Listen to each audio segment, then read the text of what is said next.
Hello, IOD community. Today we're going to be showing you how to do this high-end thrift flip. It's going to be great. We're using just a few simple products. So head to your local thrift store and find a nice bowl. You can see what we have here is a nice glass kind of fish bowl. Gives different sizes. Look at the reference photo. Find something that works for you. Gonna go ahead and get this all cleaned up. We used a glass cleaner. Anything you use from the thrift store, you just want to make sure you have a nice base and that it's prepped properly. In this case, just a good little scrub to make sure that's all good and make sure it's dry. We're going to use a deep blue chalk type paint. Of course, there are many different types of paint and brands, so get with your local stockist. They're sure to have a great recommendation for you. And we're going to give it a good coating, going to let it dry. We're going to have to do a few coats on this glass to get a nice opacity. So just settle in and get that until you have the nice look that you want. We're going to go ahead and grab our IOD Roses Mould and dust that with cornstarch. Great tip here is always to make sure to flip that over and tap it out. If you have too much cornstarch, that can create some issues for you. The cornstarch will help release your casting. Of course, we're using IOD Air Dry Clay, another product that you can pick up from your stockist.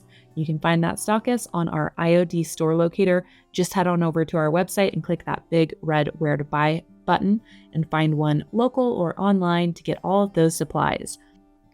We're going to create our castings by putting our air dry clay into the mold cavity, pushing those in and using the micro rim along the edge to push out any excess with our thumbs. You can use a flat credit card or other tool to help you get a flat base. You want a nice smooth surface to apply onto your pot.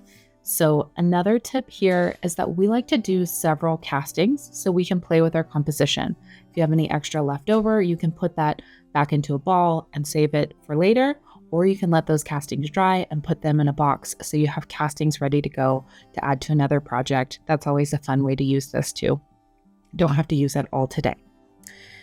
There are plenty of tips online as well too about storage. Some people add a damp paper towel in with their air dry clay. You do just want plastic in between that and you don't want it too wet, but that can help it keep from drying out when you're storing it in a plastic bag or in a plastic container. Again, there's many tips online if you do a quick search. So we're going to start here. What we're seeing right now is gluing the roses onto the bowl with the Titebond Quick and Thick.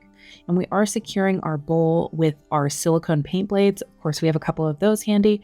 If you don't, a towel would work really great for this too, to just buffer your bottom and hold it in place. And what you'll want to do before you even start gluing though is just deciding where your pieces are going to go. We start with a large floral anchor because then we can wrap different leaves and other smaller elements to fill in. You want a nice natural flowing pattern starting at the top and trailing downwards. And then you always want to press gently but firmly along the edges of your casting to ensure full adhesion to the bowl. And that Titebond Quick and Thick works really well to hold those on there. So we do like that product. It's linked in the description below. We're going to keep working around our bowl, again, adding those large floral anchors around, and then we'll be able to fill in with all the little bits and pieces, little rosebuds, little leaves, have them trail, natural, flowy like we discussed, and just work slowly and just add those pieces. You can just take them without the glue and position them and see if you like it. And this also, by placing these large roses first, you don't have as much empty space. It doesn't feel so intimidating, and you can adjust those little florals a little bit even once they're on. You don't want to move them too much though, because you don't want the glue to show, because that can show on your paint. If you get a little bit too much, you could always touch it up with some more blue paint over the top. And again, just keep working around your bowl, always making sure to lightly touch your castings. Since you do want them moldable, these are going to be delicate. If you press too hard, you can get some fingerprints or distort your mold. So just light and gentle pressure. And for glue, we do use a little applicator that you can clean and store for later. This just helps get a nice spread on the back because you do want that glue to coat all the pieces so you don't have any lifting later.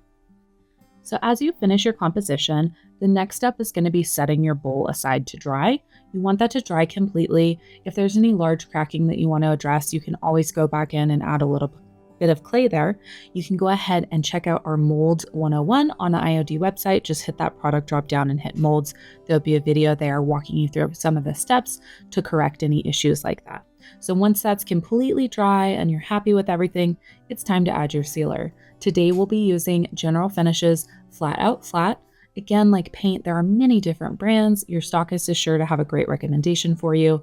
The Facebook Creative Tribe is also another fabulous place for this. So we're going to go all over our molds and all over the paint, just using a brush that is going to be able to get in all those nooks and crannies and get this exactly as you like. A little dripping on camera as Olivia applies this, but that gets cleaned up as she continues to apply that and smooths out the bottom portion. So you just want a nice even coating everywhere.